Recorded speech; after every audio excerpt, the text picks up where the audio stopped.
আজকে পরিমণি নিয়ে কিছু কথা বলবো। পরিমণি পরীর মতো এসেছে। তার আগের জীবন সম্পর্কে আমরা অনেকে জানি, অনেক অগোছালো এবং অনেক কিছু পাওয়া যায় আর কি।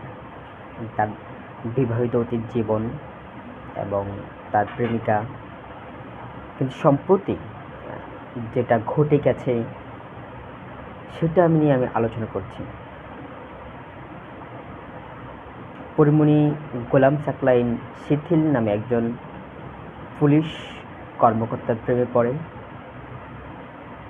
প্রেমে পড়াও ঠিক বলা যাচ্ছে না, বলা যাচ্ছে একজন পুলিশ কর্মকর্তার সাথে তার কিছু জন্মদিনের ভিডিও ভাইরাল হয়েছে। এ নিয়ে গত কয়েক বছর যাবৎ নানা আলোচনায় থাকলেও পরিমণির তেমন কোনো কিছু ঘটেনি।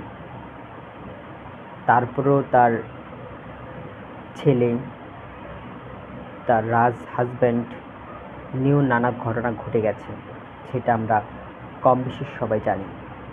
কিন্তু তার জীবনে যতগুলো পুরুষই এসেছে না কেন, তারা খুব দ্রুতই হারিয়ে গেছে। আর সবচেয়ে বড় কষ্টের খবর হলো গোলাম সাকলাইন শিথিল তার সরকারি চাকরিটা হারিয়ে ফেলেছে। আমি আবার বলি, পরিমণি একজন জনপ্রিয় অভিনেত্রী। জনপ্রিয় অভিনেত্রী আর জনপ্রিয় সিনেমা কিন্তু এক নয়। মানুষ তাকে অধিক চেনে তাই জনপ্রিয়, আর অধিক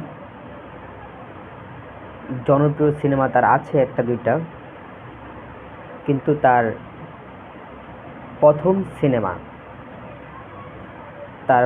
সিনেমা মুক্তি পায় 2015 সালে শাহ আলম মণ্ডল পরিচালিত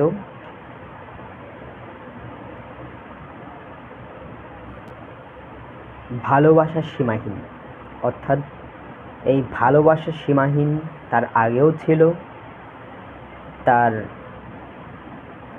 সিনেমা জগতেই পুরোটাই ভালোবাসা নিয়ে, অর্থাৎ ভালোবাসা আসছে আর যাচ্ছে। কিন্তু বাস্তব জীবন হলো যে ছেলে এসেছে না কেন, তার ইতিহাস আমরা খুব ভালো করে জানি যে তাদের জীবনটা খুব একটা ভালো কাটেনি।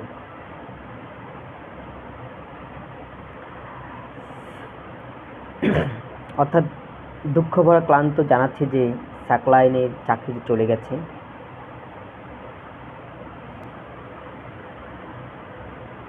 শাহ আলম মণ্ডল আমার পরিচিত। তার জীবন দশায় আমরা খুব কাছাকাছি থাকতাম, সন্ধ্যা হলেই দেখা হতো, আড্ডা দিতাম। আমি যতবারই তাকে পরিমণি নিয়ে সম্পর্কে প্রশ্ন করেছি তো যতবারই চুপ থাকতো, বলতো এটা যা হওয়ার হবে, সেটা আগে পরে মানুষ কেমন হয় তা বলা যায় না। কিন্তু আমি তার সম্ভাবনা দেখি সিনেমাকে আমি নিয়েছি। কিন্তু সে সিনেমার চাইতে তার ব্যক্তিগত লাইফস্টাইল নিয়েই সে সবসময় আলোচনা থাকতো, যার জন্য শাহ আলম মণ্ডল সবসময় মুচকি হাসত। শাহ আলম মণ্ডল চলে গেলেন প্রায় বছরের কাছাকাছি, বা বছর পার হয়ে গেল। আর সাকলাইন সর্বশেষ তার চাকরিতে চলে গেল। রাজেরও কোনো নতুন সিনেমার আপডেট এলো না। সো তারপরেও তারা ভালো থাকুক এবং বিনোদনের সঙ্গেই থাকুক। আপনারা বিনোদনের সঙ্গে থাকুক, সিনে ক্লিনিকের সঙ্গেই থাকুন।